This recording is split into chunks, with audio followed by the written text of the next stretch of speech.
자, 이제 HBM4는 3랑은 완전히 다른 상황이라고 저도 알고 있습니다. 완전 어떻게 보면 이제 경쟁이 새로 해야 된다는 걸로. 네. 이제 그런 측면에서 보면 사실 우리가 HBM3나 3E 초반만 하더라도 삼성전자가 3E도 제대로 못하는데 4에서 어떻게 역전을 해? 네. 그 의문을 사실 했었거든요. 뭐 전교 10등 하던 반에서 한 10등 하던 그런 애가 얘기 어떻게 많이 갑자기 1등에 그런 느낌이었어요. 근데 지금 막상 와 보니까 네. 삼성전자 할 수도 있겠네라는 지금 상황에 와 있거든요. 네.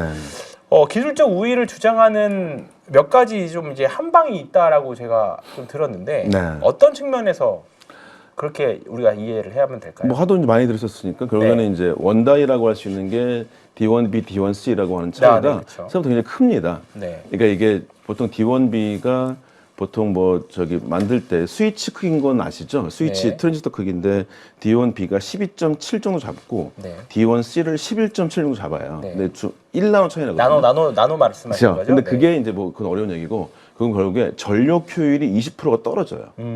그러면은 삼성전자가 딱 어려웠던 게 기억하시기에 발열이 어렵죠. 발열, 그렇죠. 그러면 전력이 덜 드니까 발열이 덜 되겠죠. 그렇죠. 그 발열 문제가 좀 사라져요.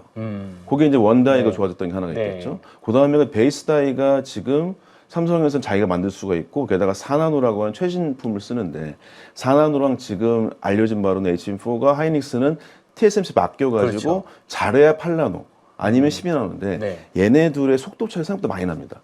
보통 60% 정도 차이가 많이 나요. 그 네. 세다가 꽤 차이 나거든요. 네네네. 그러면 그거 두 개를 생각했을 때는 그렇기 때문에 이 대역폭이라고 해서 전체적으로 얼마큼 속도가 빠르냐. 그게 네. 이제 우리 기본에 소위 얘기하는 그 스펙을 정하는 사이트 제덱 들어보셨죠? 네. 거기서 8기가 bps라고 얘기를 하는데 네네. 삼성전자는 거기에 11.7이라는 엄청난 속도를 내버렸어요. 네네. 그게 바로 그 조합의 조합 것이죠. 네. 빠르고 전력이 약하니까 세게 밀어도 발열이 적고 네. 근데 이런 상태인데 하이닉스는 지금 스펙은 넘었다고 하는데 그게 실제로 얼마큼 스펙 넘었는지를 밝히진 않고 있어요. 네. 그러니까 스펙을 준하게 만들었다. 근데 이런 상황이 있기 때문에 일단 기술적으로 좋다. 두 번째로 걱정하시는 게 바로 수율 문제거든요. 네, 수율이죠. 수율인데 이제 D1B가 안정적인 건 맞습니다. 예, 근데 D1C는 오해하지 마실 게 D1C의 개발은요 2015년 초부터 이미 했던 겁니다. 네. 네, 그래서 각 사들이 물론 거기도 이 단품 경쟁력은 하이닉스가 6개월 정도 빠르다는 건 맞아요. 그런데 이게 기술적으로 삼성전자가 항상 보존했던 파운드리 수율 같은 게 아닙니다. 이 D램 수율은 메모리 수율은 훨씬 더 뭐 어렵긴 하지만 파운드리도 쉽습니다. 말하자면 지금 D1C가 늦게 개발하긴 하더라도 수율은 꽤 나온다. 그러면 수율 문제가 괜찮다. 그러면 이제 전력 문제나 성능 문제도 괜찮다. 이것들이 삼성전자가 네. 한마디로 오버 스펙을 제시한 거랑 마찬가지입니다. 근데 이건 언제 딱 똑같냐면 2년 전에 하이닉스도 HBM3를 그 인증을 받을 때 네. 재배 스펙보다 더 높은 걸 가지고 밀었어요. 네네. 그래서 자기가 제일 먼저 승인 받았거든요. 그 방식을 삼성전자가 이를 갈고 2년 만에 만든 겁니다. 네네. 그 스펙이에요. 그래서 고객이 나빠할 리가 없죠. 없죠. 네. 예, 근데 그게 현재 상황에 너무 중요한 게 됐고, 그 다음에 이제 이건 성능적으로 말씀드리면은 GPU라고 하는 MBA 아무리 빨라도 결국에는 메모리가 늦게 읽으면 느리거든요. 그렇죠. 근데 이게 말하자면 이 성능에 HBM의 속도가 너무 중요해진 거예요. 네. 근데 이것을 제대 스펙 넘었다고 우린 괜찮아라고 쉽게 얘기할 수는 없다는 거죠, 하이닉스가. 그런 것들 때문에 결론적으로는 일단은 네. 단품 성능이 좋다. 그 다음에가 이제 조합된 속도가 너무 좋다. 수율이 확보가 됐다. 네. 마지막으로 그게 GPU 성능의 영향이 크다. 뭐 이런 것들이 뭐 한 방이라고 했을 때 전체에서 성능이 너무 좋아져서 네. 그것들이 일단 삼성전자가 일단은 뭐 역전까지는 아니더라도 상당히 다른 위치에 시작이 됐다라고 볼 수 있을 것 같아요. 중간에 말씀하셨던 D1B, 뭐 D1C 이게 맞아요. 결국은 회로 선폭인데 이제 요거를 얼마큼 더 줄이느냐. 그렇죠. 예, 그 차이였는데 네. 이제 HBM3E랑 4는 완전 이게 달라져서 네. 3 이제 D1C로 가면서 네. 이 부분에서 이제 어떻게 보면 한 방이 있을 수 있다. 한 방이 많이 있습니다. 그걸 아마 생각보다. 많이 있는 건가요? 네, 네. 그러니까 이제 음. 그 뭐 원가 단가 생각하시는 분도 많이 있는데 네. 일단은 D1B랑 D1C가 이 작아지면 칩이 많아지겠죠. 그래서 네. 칩 개수도 그렇죠. 늘어나죠. 네. 그러니까 생산성도 더 좋아져요.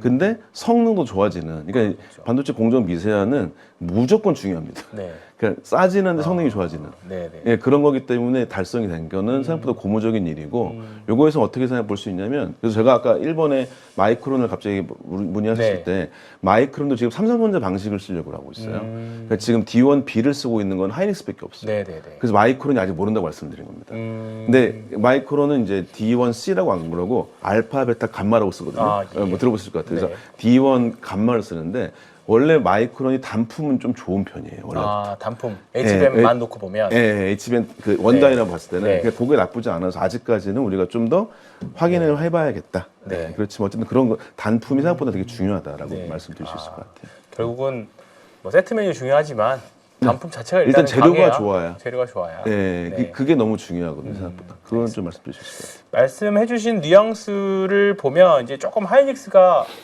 올해부터 좀 어떡하지? 라는 생각이 좀 들 수 있을 것 같아요. 네. 그래도 여전히 이번에 뭐 아직 미확인된 기사라고 했지만 네. 그래도 HBM4에서는 7대3 정도로 하이닉스를 여전히 더 많이 쓸 거다라는 전망이 있었습니다. 근데 이제 그것도 저도 이제 네. 그 어디가 원데이터일까 막 네. 차고 아, 들어가니까 네, 네, 네. 결국에 거기가 UBS라고 하는 투자 회사 네. 거기에 리포트가 기반이더라고요. 네. 그러니까 다른 쪽에서 나오지는 않았었고요. 네. 거기 기반인 거고 지금 이제 컨퍼런스 콜을 보시면 딱 두 회사가 비교가 되는 건 SK하이닉스는 일단 D1B 공정으로 고객사 만족한 성능이 됐다. 근데 다른 경쟁사가 들어올 걸 알고 있다라고 얘기를 해버렸어요. 그럼 일단은 독점 구조 깼다는 본인들이 얘기가 될 수밖에 없겠죠. 네. 그럼 삼성전자는 뭐라 그랬냐? 고객의 한 번도 그 변경되는 조건에 한 번도 위배됨 없이 테스트를 다 통과했다.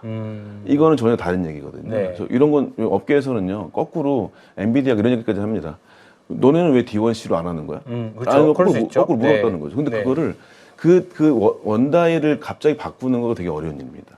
딴 것보다. 네. 왜냐면 HBM이 쌓는 조건을 바꾸는 것보다 D1C나 원다이를 바꾸는 일이 훨씬 더 큰 일이거든요. 그걸 쉽게 접근할 수가 없어요. 그러니까 이게 로드맵상으로 하이닉스는 그걸 HBM4E부터 하려고 했던 거죠. 네. 근데 그거를 삼성전자는 한 단계를 뛰어넘었던 것이고 거기서부터는 더욱더 기술 개발 같은 것들이 축소해서 높은 조건을 제시했기 때문에 그거는 네. 상당히 의미가 있어서 네. 지금 보시면 7대3도 얘기하고 있는데 저는 생각하기에 작년 기준으로 보통 HBM1 네. 6대 2대 2 정도로 봅니다. 네. 정확히 이제 기억하시고 4분기 때는 56, 22, 21이에요. 아, 네, 그런데 딱 보시겠죠. 네. 아시겠죠? SK하이닉스, 네. 뭐 삼성전자, 네. 마이크론인데 여기가 HBM4를 하게 된다면 여기가 50 정도 떨어지지 않을까. 조금. 조금. 생각보다 많이는 안 떨어지네요. 그게 왜 그러냐면 HBM3가 이미 강하니까요. 얘기 드린 대로 HBM4는 일단 하반기 때부터 확 늘어나는 그렇죠, 것이니까 그렇죠. 네. 그걸 확인했을 때 말하자면 상반기 때는 하이닉스가 더 유리할 건 네. 맞습니다. 근데 하반기부터 HBM4가 많이 풀리게 된다면 삼성전자가 늘어나지 않을까. 근데 삼성전자가 지금 22 정도에서 35 정도까지 오른 사람들도 있어요. 아, 네. 그러니까 꽤 많이 뭐- 올라오네요. 그러면. 그렇죠. 그러니까 이제 50, 35, 15 정도 이렇게 네. 보고 있습니다.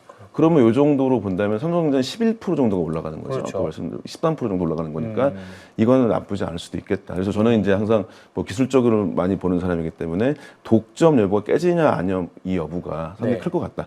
그래서 그런 것들이 지금은 삼성전자는 좀 유리한 측면이 분명히 있을 것 같다. 근데 그럼에도 50% 정도면 과점 양상이네요.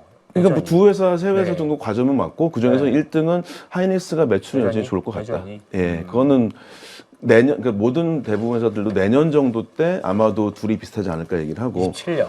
네, 그렇습니다. 이제 그때부터 새로운 기술 막 나오기도 하고 한창 뭐 욕먹었던 작년에 뭐 네. 하이브리드 본등부터 해가지고 네, 네, 그게 내년에는 나올 것 같고 이미 시제품을 이미 냈고요. 이미 그 컨퍼런스로 나옵니다. 하이브리드 본딩을 적용한 시제품도 고객사에 전달했다까지 삼성전자 얘기를 했어요. 네. 말하자면 자기들이 로드맵까지 만들었던 얘기죠, 이번에. 근데 오늘 세미콘 코리아에서 네. 송길 CTO라고 했던 사람이 어떤 걸까지 얘기했냐. GPU 옆에가 아니라 위에 쌓는 것도 만들고 있어요. 우리가 그것까지 얘기했거든요. 그러니까 무슨 얘기야? 우리 기술 로드맵이 다 있다. 네. 우리는 다 만들 수 있다. 이렇게까지 뭐 얘기했다는 거는 물론 자신감에 대한 그냥 어떤 언설일 수도 있겠지만은 기술을 챙기는 CTO가 허언을 할 수는 없을 것 그렇죠. 같고 그 네. 로드맵까지 한 달 정도 전에 아시겠지만 HBM 로드맵을 그려놨어요. 삼성전자는 아예.